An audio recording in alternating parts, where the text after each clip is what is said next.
이어지는 말씀이 한 덩어리이기 때문에 44절부터 48절 이렇게 두 군데 보겠습니다.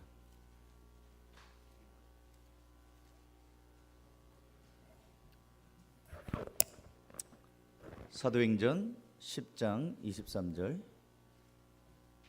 제가 다 읽어드릴게요. 베드로가 불러들여 유숙하게 하니라. 이튿날 일어나 그들과 함께 갈새 요빠에서 온 어떤 형제들도 함께 가니라. 이튿날 가이사랴에 들어가니 고넬료가 그의 친척과 가까운 친구들을 모아 기다리더니 마침 베드로가 들어올 때에 고넬료가 맞아 발 앞에 엎드려 절하니 베드로가 일으켜 이르되 일어서라 나도 사람이라 하고 더불어 말하며 들어가 여러 사람이 모인 것을 보고 이르되 유대인으로서 이방인과 교제하며 가까이 하는 것이 위법인 줄은 너희도 알거니와 하나님께서 내게 지시하사 아무도 속되다 하거나 깨끗하지 않다 하지 말라 하시기로 부름을 사양하지 아니하고 왔노라. 묻노니 무슨 일로 나를 불렀느냐. 고넬료가 이르되 내가 나흘 전 이맘때까지 내 집에서 제 굿이 기도를 하는데 갑자기 한 사람이 빛난 옷을 입고 내 앞에 서서 말하되 고넬료야, 하나님이 네 기도를 들으시고 내 구제를 기억하셨으니 사람을 요빠에 보내어 베드로라 하는 시몬을 청하라. 그가 바닷가 무도장이 시몬의 집에 유숙하느니라 하시기로 내가 곧 당신에게 사람을 보내었는데 오셨으니 잘하였나이다. 이제 우리는 주께서 당신에게 명하신 모든 것을 듣고자 하여 다 하나님 앞에 있나이다. 이제 44절로 건너가겠습니다. 베드로가 이 말을 할 때에 성령이 말씀 듣는 모든 사람에게 내려오시니 베드로와 함께 온 할례 받은 신자들이 이방인들에게도 성령 부어주심으로 말미암아 놀라니 이는 방언을 말하며 하나님 높임을 들음이로라. 이에 베드로가 이르되 이 사람들이 우리와 같이 성령을 받았으니 누가 능히 물로 세례 베품을 금하리요 하고 명하여 예수 그리스도의 이름으로 세례를 베풀라 하니라. 그들이 베드로에게 며칠 더 머물기를 청하니라. 아멘.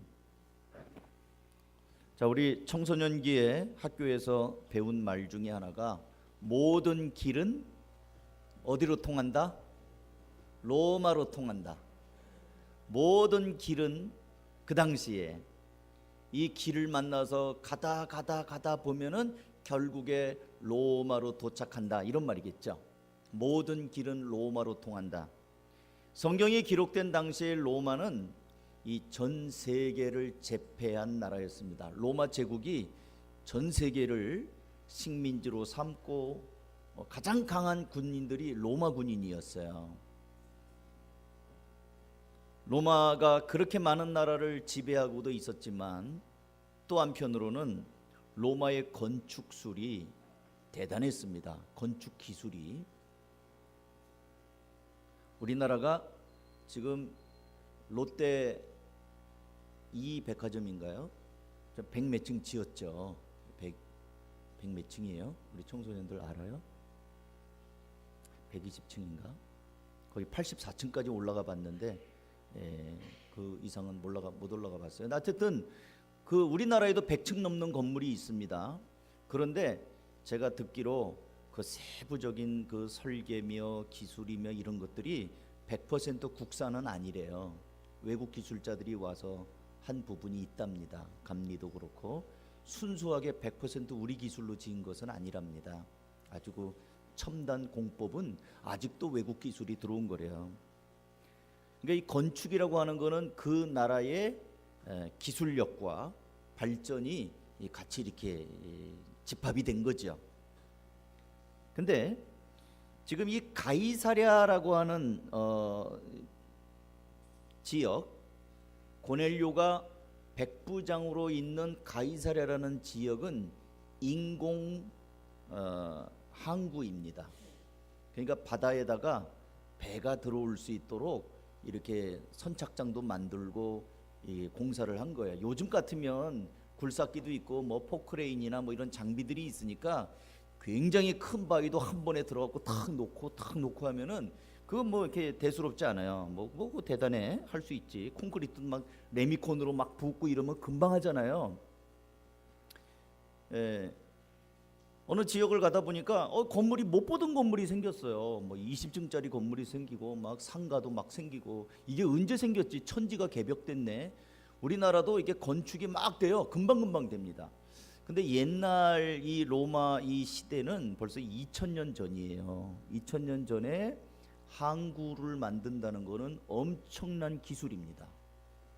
근데 가이사랴가 로마의 기술로 최초로 만든 인공 항구입니다. 그리고 여기에는 항구가 있다는 얘기는 배들이 들어온다는 얘기고, 배들이 들어온다는 얘기는 막 여러 나라를, 유럽이 이런 나라, 이게 로마가 이탈리아잖아요. 이탈리아 지도를 보면 장화같이 생겼잖아요. 그리고 여기저기 붙어있는 유럽의 나라들이 있잖아요. 그러니까 여러 나라의 이런 특산품들, 이런 것들이 배로 실어서 막 오니까 무역이 이루어지겠죠. 옛날엔 비행기가 없으니까 배로 다 물건들을 실어서 항구에서 내리고 팔기도 하고, 또 다른 거 싣고 또 가기도 하고. 그러니까 이 가이사랴라는 지역은 돈이 많아요. 그리고 희한한 물건들이 많고 사람들이 많이 모이는 곳입니다. 여기가 아주 요충지예요. 옛날에 우리 속담 중에 평양감사도 저시름은 그만이라는 말 있죠. 평양감사가 굉장히 좋은 자리거든요. 군대말로 꿀 같은 보직이에요. 아주 좋은 자리예요. 여러 가지 뭐 생기는 것도 많고 수월하고, 그런 것처럼 이 지역이 그렇게 인공항구로서 지중해 로마의 각지로 가는 이 관문의 역할을 하는 지역입니다. 그래서 여기에 총독을 한다는 것은 아주 인정받고 실력 있는 로마의 아주 그 핵심 멤버들이 총독으로 갔어요. 우리나라도 이 대사들이 발령받을 때 미국, 중국, 일본, 뭐 러시아, 영국, 이런 아주 그 선진국들의 대사로 가는 사람들과 저기 아프리카 어디 뭐 이름이 잘 안 보이는 말라위, 스와질랜드, 이런 조그만 나라들 대사하고는 좀 다르지요. 예. 미국 대사로 간다 그러면 그만큼 우리나라가 중요시 여기는 나라의 대사로 가는 거니까 웬만큼 그 대사들 중에도 고참들이나 실력자를 보냅니다. 마찬가지로 이 가이사랴의 이 총독으로 간다는 것은 로마에서도 인정을 받은 사람이 가요. 그 총독 밑에 백부장입니다. 그러니까 로마의 이 아주 정예화된 장교고요.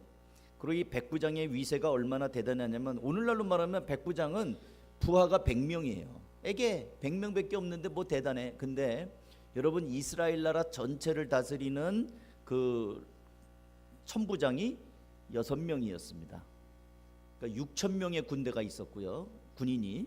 그리고 이스라엘 나라에 6,000명의 군인이 있었다면 백부장이 60명이라는 얘기겠죠. 그러면 그 나라 전체를 다스리는 서열 60번째에 드는 사람이에요. 그러니까 지금 이 고넬료라고 하는 사람은 로마의 가이사랴의 아주 꿀 같은, 아주 그냥 모든 사람이 가고 싶은 그 지역에 아주 실력 있는 백부장이었다. 그리고 이제 제가 이게 조사를 해보니까 고넬료의 과문은 로마 시대의 공화정에서 중요한 축을 담당했던 명문가입니다. 로마 그 공화정 당시에 집정관 수의 30%가 고넬료 집안에서 나왔어요. 그러니까 우리나라 옛날식으로 보면 정승 집안, 정승 집안의 대대로 뭐 이렇게 뭐 판서들이 나오고 이러는 것처럼 이 고넬료의 집안은 로마에서도 아주 인정받는 한 30%의 실력자들이 그 집안에서 나왔다고요. 코넬리라는 영광스러운 가문입니다. 그래서 이 이름을 아무나 못 써요. 그러니까 이 백부장 고넬료는 그 가문의 명문가의 순혈, 섞이지 않은 명문가에서 제대로 자란 로마인입니다. 강력한 영향력을 행사하는 가문의 고넬료.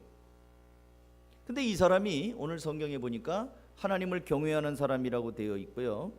여기 그리스어로 하나님을 경외하는 사람이라는 말은 아직 개종은 하지 않았지만 하나님을 믿는 사람인 거예요. 그러니까 자기의 신분이나 위치가 있기 때문에 사람들 앞에 나는 개종을 선언하지는 않았지만 실제로는 하나님을 믿는 사람. 오늘날에도 이런 사람들이 적지 않아 있어요. 그래서 이 고넬료는 자기가 믿는 하나님으로 인해 자기가 다스리고 있던, 근무하고 있던 가이사랴에 있는 유대인들과 잘 교류를 하고 유대인들을 물질적으로도 돕기도 하고, 당시 로마인은 유대인들을 짐승 취급을 했거든요. 여러분 기억나세요? 예수님이 십자가 지고 가다가 채찍도 맞고 체력이 약해서 몇 번 넘어지잖아요. 지금 저는 안 가봤습니다만 성지순례 다녀온 사람들의 말에 의하면 십자가 지고 가다가 예수님이 7번 넘어졌대요. 넘어진 자리마다 교회를 세웠어요. 거기 성지에 있답니다. 근데 너무 이렇게 로마 군병이 채찍질을 하면서 예수님을 십자가에 지고 끌고 가는데 예수님이 자꾸 넘어지니까 십자가가 너무 무겁잖아요. 사람을 하나 다룰 정도로 큰 나무니까 얼마나 무거웠겠어요. 그러니까 예수님이 채찍에 맞아서 고초도 당하고 막 이랬기 때문에 그 십자가를 지고 가다 넘어지니까 로마의 군병이 군중들 틈에서 아무나 하나 집어가지고 네가 지고 가. 그게 구레네 사람 시몬이에요. 구레네 사람 시몬이 억지로 십자가를 지고 가지 않습니까? 로마 사람은 그럴 권리가 있었어요. 여러분 같으면 얼떨결에 구경거리 났는가 싶어서 갔는데 너 나와, 네가 십자가 져, 이러면은 안 돼요, 왜요, 이렇게 항의하지 않겠어요? 근데 어림없는 소리예요. 그 당시에 로마 사람은 누구든지, 그래서 예수님의 비유에 보면은 누가 너희를 억지로 오리를 가자고 하면 심리까지 가고 겉옷을 달라고 하면 속옷까지 주라, 이런 말이 뭐냐면 로마 사람들은 그렇게 할 수 있었던 거예요. 야, 이거 짐 좀 지고 나 따라와, 아무나.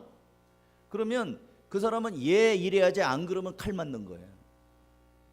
현민아, 목사님 따라서 가방 들고 와, 그러면 예 그러지, 안 그러면 칼 맞는다니까. 로마 사람은 그렇게 하는 거였어요. 그래도 됐어요. 겉옷 달라고, 나 필요해, 나 추운데 옷 좀 벗어, 그러면 줘야 되는 거예요. 안 주면 칼 맞아. 로마 사람은 그 당시에 그런 아주 무지막지한 사람들이었어요. 그러니까 이런 세도의 백부장이란 말이에요. 그리고 백부장도 보통 백부장이 아니고 로마의 정통 가문, 30%의 집정관이 자기네 가문에서 나온 그런 사람인데 이제 유대 그쪽에 이제 간 거예요. 근데 유대인들을 선대합니다. 하나님을 경외하고 구제하고 이럽니다. 혹독하게 다루지 않고, 또 유대인들 아무것도 아닌 그 식민 지배를 받는 별것 아닌 사람들을 그렇게 함부로 대하지 않고 정말 하나님을 자기가 믿음으로 이 사람들을 잘 대하고 있습니다. 요게 고넬료예요. 근데 고넬료가 하나님 앞에 이렇게 섬기면서 기도하는데 어느 날, 지금 가이사랴에 고넬료라는 사람이 있으니 1절이에요. 이달리아 부대라는 군대 백부장이라 그가 경건하여 온 지방과 더불어 하나님을 경외하며 백성을 많이 구제하고 하나님께 항상 기도하더니, 겉으로는 대놓고 자기가 유대교를 표방하지는 않지만 하나님을 두려워하고 가족들과 함께 믿음을 가지며 백성들, 이 백성들은 유대 백성들이에요. 백성들을 많이 구제하고 하나님 앞에 항상 기도했다는 말은 시간을 정해놓고 기도했다는 거예요. 경건한 사람입니다. 이 사람에게 하나님의 말씀이 임합니다. 4절에 보면 천사가 이르되 내 기도와 구제가 하나님 앞에 상달되어 기억하신 바가 되었으니 하면서 베드로를 청하라고 얘기를 합니다. 그래서 고넬료는 베드로를 청합니다. 제가 지금 설교를 어떻게 할 거냐면요, 고넬료가 누군가를 얘기한 거예요. 고넬료는 로마의 정통 군인이다, 세도가다, 실력자다. 그리고 유대인쯤은 발 아래 두고 짓밟아도 누가 뭘 할 수 없는 당시 문화에서는 대단한 사람이다. 지금 그 얘기를 한 거예요. 그 다음에 베드로를 얘기하겠습니다. 베드로는 누굽니까? 베드로는 여러분이 아는 것처럼 예수님의 12제자 중에 한 명입니다. 직업은, 자 청소년들 오늘 간증도 잘하고 수련 잘했는데, 베드로의 직업은 다음 중 무엇입니까? 1. 목수, 2. 어부, 3. 농부, 4. 신경 안 쓴다. 베드로의 직업은 2번 어부, 딩동댕. 베드로는 어부입니다. 갈릴리 호수에서 그물질하면서 고기를 잡다가 어느 날 예수님께서 마태복음 4장 나를 따라오너라 내가 너희를 사람을 낚는 어부가 되게 하겠다. 그래서 예수님을 따르게 된 제자입니다. 어부. 또 질문 하나 더 하겠습니다. 베드로는 공부를 얼마나 했을까요? 1. 중졸, 2. 고졸, 3. 대졸, 4. 무학력자. 학교 문턱도 안 가봤다. 정답은? 에? 그 당시에 무슨 대학이 있었겠어? 베드로는 학교 문턱에도 가보지 않았어요. 어렸을 때부터 보고 듣고 보고 배운 게 고기 잡는 거예요. 아버지도 어부, 형도 어부, 뭐 고모도 어부, 또 삼촌도 어부. 그 어부 집안에서 대대로 고기를 잡는 사람이었습니다. 고기 잡아서 고기 내다 팔고 그리고 또 그물 또 사서 또 하고 돈 조금 벌면 배 하나 더 사고. 그게 꿈이었어요. 공부 많이 안 했습니다. 그리고 베드로는 우리식으로 따지면 양반이 아니고 평민이었습니다. 그리고 갈릴리는요 시골이에요. 지도를 유대 지도를 보면은 갈릴리는 오늘날로 말하면 저 함경도 같아요. 북쪽에 있는 시골입니다. 그러니까 베드로와 고넬료를 지금 비교하는 거예요. 베드로는 고넬료에 비하면 가문도 볼품이 없고 피지배된 나라의 평범한 어부의 무식한 사람의 가진 것도 없고 별것 아닌 사람이에요. 근데 하나님께서 어느 날 고넬료에게 내가 너의 기도를 들었다. 너의 구제하는 걸 보았다. 너의 간절한 마음을 내가 받았다. 너 요빠에 가면 베드로라는 사람이 있을 텐데 그 사람을 불러오도록 해라. 그리고 그 사람을 통해서 말씀을 듣도록 하거라. 그 말을 듣고 이제 고넬료는 사람을 보내서 베드로를 청합니다. 청해가지고 이제 베드로가 오자마자 베드로를 영접을 합니다. 영접을 어떻게 하는가? 사도행전 10장 24절을 같이 한번 읽어볼게요. 다 같이 한번 읽어보겠습니다. 10장 24절 시작. 이튿날 가이사랴에 들어가니 고넬료가 그의 친척과 가까운 친구들을 모아 기다리더니 고넬료가 지금 기다리고 있습니다. 옛날에 휴대폰이 없어요. 인터넷도 안 됩니다. 지금 어디쯤 왔는지 실시간으로 몰라요. 오늘날에는 수시로 문자, 제가 어디 갔는데 이렇게 누구 어디까지 왔습니다. 계속 카톡으로 지금 어디까지 왔어요. 왜냐하면 집안도 치워야 되고 뭐 찌개도 올려놔야 되고 이러니까 어디까지 왔나요? 어디쯤 얼마면 내비게이션 찍으면 몇 분 후에 도착한다는 것이 거의 오차 없이 되잖아요. 지금은 실시간으로 안내해요. 인공위성이 뭐 GPS 이렇게 돼가지고. 근데 이 당시에는 사람을 불러러 보냈는데 언제 올지 알아요. 그러니까 고넬료가 베드로를 기다리는 거예요. 아침부터 점심부터 언제 올지 몰라요. 근데 지금 고넬료만 기다리는 게 아니고 누가 있습니까? 그의 친척, 가까운 친구들, 이런 사람들을 모아고 고넬료가 지금 베드로를 기다리고 있습니다. 고넬료의 신분은 군인이라고 그랬어요. 백부장. 군인이 식구들, 친구들 다 불러서 기다리려면은 정상 근무할 때는 월차를 내든지 했을 거예요. 로마의 군인은 규율이 심합니다. 그러니까 하루를 뺀 거예요. 그리고 친구들 부르고 가족들 부르고. 굉장히 이 모습을 한번 상상해 보시기 바랍니다. 제가요 군복무할 때 제가 근무하던 군대에 대통령이 온 적이 있어요. 네. 대통령이 두 번 들어왔어요. 저희 군복무 기간 중에 대통령이 2번 우리 부대를 들어왔어요. 근데 언제 온다는 얘기를 안 하고 올 것이다라고만 흘린 거예요. 그러니까 대통령 온다고 그러니까 이제 저는 대방동에서 근무했어요. 공군 본부에서 근무했거든요. 그리고 그 당시 제가 근무할 때는 언덕바지에 해군 본부가 있었어요. 지금 다 어디로 갔지만 그때 당시에는 그랬었어요. 그러니까 가까우니까 무슨 작전 된다고 해서 대통령이 온다 언제 올지는 모르는 거예요. 그러니까 부대 내에서는 언제 올지 모르지만 올 것이다라는 것만 가지고, 그 정보만 가지고 하여튼 맨날 비상인 거예요. 쓸고 닦고 또 닦고 쓸고 하여튼 수시로 청소하고 하여튼 비상이 걸린 거예요. 언제 올지 모르니까. 교육하고 오면은 이렇게 응대해라, 뭐 혹시 모르니까 또 이렇게 해라. 그래서 제가 근무할 때는 교육대로 안 해가지고 우리는 혼났어요. 해군은 휴가 가고 거긴 교육대로 잘해가지고 어쨌든 그 얘기할 건 아니고요. 근데 언제 올지 모르지만 이 높은 분을 기다리기 위하여 다 준비하고 긴장하고 깨어있고 막 이런 정신 모습이 지금 고넬료의 모습이에요.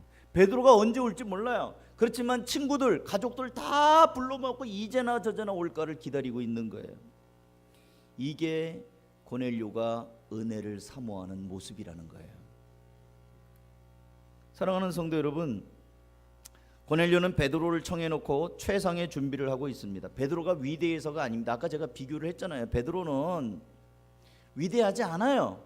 제가 볼 때는 고넬료의 성품, 고넬료의 인격이 훌륭한 거예요. 그럼 고넬료가 왜 이랬을까요? 단순히 뭐 인격이 좋아서? 아니에요. 고넬료는 왜 이렇게 하는가 하면 하나님의 은혜를 받고 싶어서 그런 거예요. 하나님의 말씀을 듣고 싶어서 그런 거예요. 사모하는 마음이 있었기 때문에 그런 것입니다. 사랑하는 성도 여러분, 저는 이런 모습은 우리 오늘의 우리 성도들에게도 동일하게 적용이 돼요. 우리 청소년들 제가 이쪽으로 보니까 얘기하는데, 예를 들어서 아빠가 외국에 출장 갔다가 올 때 선물 사온다, 좋은 선물 사온다, 너네들 요번에 입학하니까 기념으로 입학 선물 진짜 비싼 거 한 100만 원쯤 되는 거 사온다. 그러면 아빠를 기다려요, 안 기다려요? 아빠를 기다려요, 선물을 기다려요? 둘 다 기다려요.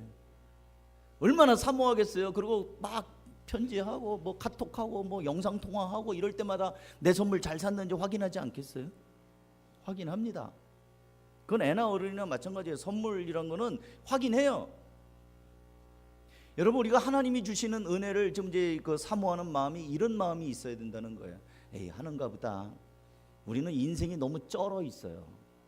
우리 어른들 특히 사는 게 재미가 없어요. 그냥 오늘도 또 내일도 맨날 똑같은 일이 반복이 되고 이러다 보니까 에이, 뭐 있겠어. 오늘 뭐 집회한다니까 하는가 보다. 이런 마음 다 깨자는 거예요. 우리가 좀 사모하는 마음으로 하나님께서 2019년도에 대해서 어떤 마음이 있으셔서 우리에게 이런 기회를 주시는가.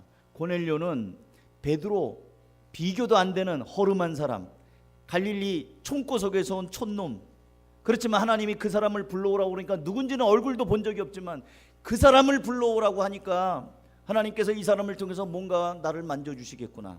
가족들을 부르고 친지들을 부르고 가까운 친구들을 부르고 언제 올지 모르지만 기다리고 있는 거예요.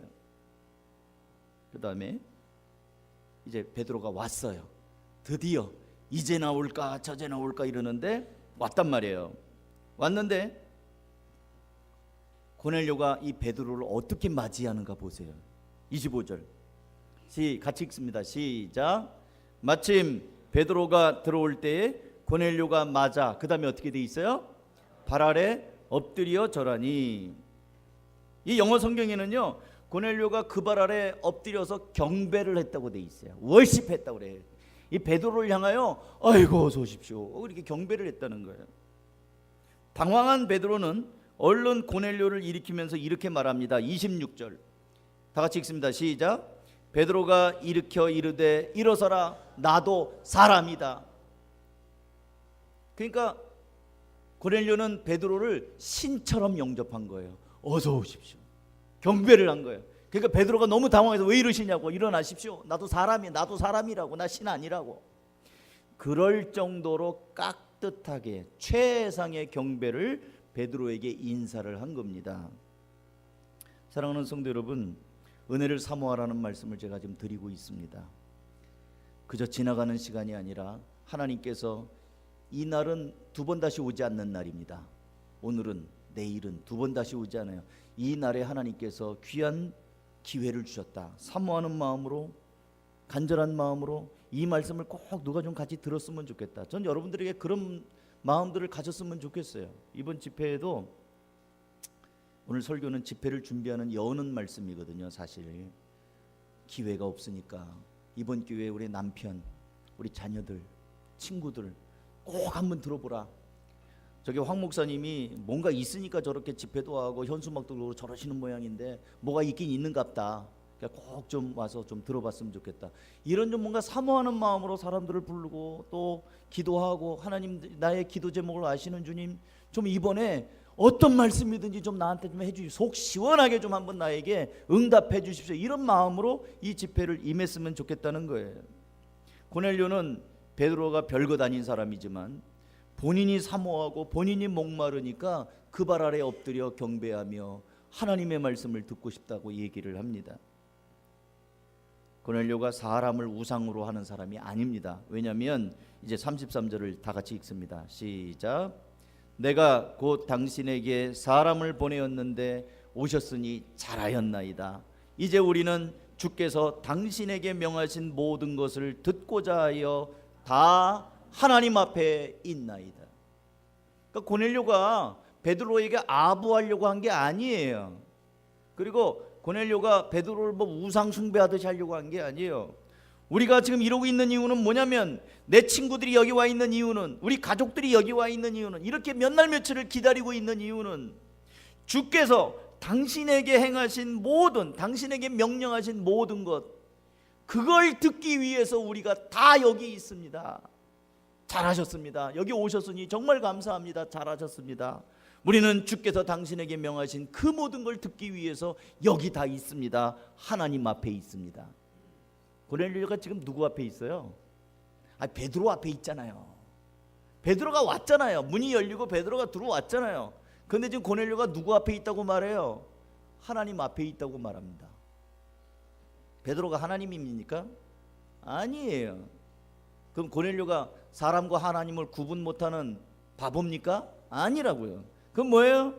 지금 베드로 모습으로, 베드로는 사람이지만 하나님께서 베드로에게 주신 그 메시지, 하나님께서 베드로에게 주신 그 말씀, 그걸 듣기 위해서 우리는 당신 그 뒤에 있는 하나님 앞에 우리가 와 있다라고 고백을 하는 겁니다. 진정한 은혜를 사모하는 사람들은 사람을 보지 않습니다. 여러분들이 지금 여기서 두 종류 사람이 있을 수 있어요. 저를 그냥 황 목사님, 그냥 이웃집 아저씨, 우리 아빠보다 나이가 많을까 적을까, 그냥 이렇게 자연인으로 볼 수 있고요. 또 어떤 분은 지금 이 시간 예배를 인도하며 하나님의 말씀을 전하는 사람, 말씀을 선포하는 사람.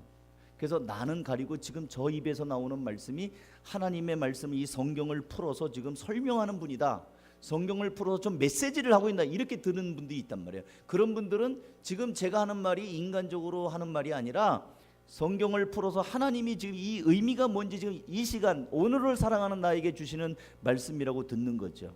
지금 고넬료는 베드로를 대할 때 갈릴리의 어부라고 보지 않습니다. 예수님의 12제자 중에 한 사람이라고 보는 것이 아니라 하나님이 당신에게 명하신 것, 그것을 갖고 온 사람, 그래서 그걸 듣기 위하여 우리가 다 하나님 앞에 있나이다. 여러분 사극에 보시면 귀양가에 있는 사람이든지 또는 아니면 누구 이제 집에 있는 사람에게 어명이요 이러면 어떻게 합니까? 딱 멍석을 깔고 안방에 있는 사람은 버선발로 내려서 딱 엎드립니다.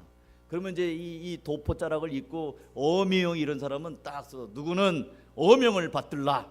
그러면 이제 딱 이 자리가 잡히지 않습니까? 그러면 두루마리를 따라락 펴요. 어명, 임금님의 말. 그래갖고 아무개는 오늘부터 정승으로 봉하노라 이렇게 하면 이제 성은이 만극하나이다 이러면서 임금님의 말을 전해오는 사람. 근데 사실은 그 사람이 관직이 자기보다 높을 수도 있고 낮을 수도 있어요. 이 사신들은 직급이 정해져 있잖아요. 근데 대감에서 영전하는 사람들은 그래도 높았는데 더 높아지는 경우가 되는 거죠. 근데 그 사람은 일개 사신이긴 하지만 임금님의 서찰을 갖고 왔기 때문에 어명이요 그러면 그 앞에 엎드린다고요. 왜? 그 사람한테 엎드리는 게 아니라 임금님의 그 명령 앞에 엎드리는 거라고, 그 권위에. 또 예를 들면 이건 좀 안 좋은 말이지만 귀양가 있는 사람이 임금님이 사약을 내리잖아요. 죄인 아무개는 어명을 받들라. 그러면 이제 또 딱 나와갖고 엎드리면은 딱 하고 한 사람은 이제 사약 들고 와가지고 그대는 사약을 내리노라 이러면은 부들부들 떨면서 안 먹고 튈 수도 있는데 먹어야죠. 왜 먹어요? 그거 왜 먹어요? 어명이니까 임금님 옆에 안 먹으면 이래 주거나 저래 주거나 어명 안 지키면 죽는 거예요. 그러니까 그 어명이라는 거예요. 지금 고넬료가 베드로를 대하는 게 뭐냐면, 나는 로마의 백부장, 너는 갈릴리 내가 식민 지배로 다스리고 있는 이 촌구석에서 온 촌놈, 이게 아니고 하나님이 지금 당신에게 하신 말씀이 있는데 우리가 그걸 듣겠습니다. 우리가 다 있습니다. 마치 어명 받는 거랑 비슷해요. 그러니까 엎드리고, 그러니까 베드로가 일어나시라. 왜 이러십니까? 일어나, 나도 사람이라고.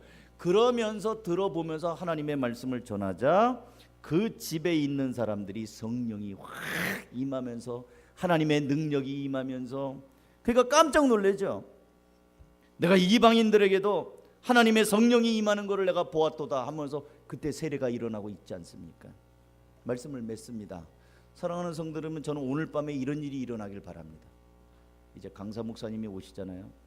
우리가 강사 목사님을 베드로처럼, 오늘 본문에 있는 베드로처럼, 여러분들은 전부 다 고넬료처럼 말씀하여 주십시오. 우리는 당신의 배경을 모릅니다. 당신이 어떤 사람인지 모르지만 당신이 한가족 교회에 우리에게 하나님의 말씀을 전하기 위해서 오신 건, 그것을 우리가 듣기 위해서 다 여기 있나이다. 말씀하여 주십시오. 그리고 순전한 마음으로, 겸손한 마음으로 말씀을 듣는 거예요. 듣는 거예요. 그럴 때 하나님께서 말씀을 듣는 무리들 가운데 성령이 임하고 응답이 임하고 기적이 임하고 아픈 사람 치유가 일어나고 또 회복이 일어나고 어떤 부분에 막혀있는 부분들이 열리기도 하고, 그런 은혜의 자리가 될 수 있기를. 그래서 고넬료가 하나님의 말씀을 사모하여 기다리고 친구들을 불러 모아오고 가족들을 불러 모았던 것처럼 여러분들도 그렇게 사모하는 가운데 예비하신 은혜들을 받는 하나님의 백성들이 다 되실 수 있기를 주님의 이름으로 축복합니다. 기도하겠습니다. 한번 이 시간에 좀 같이 소리를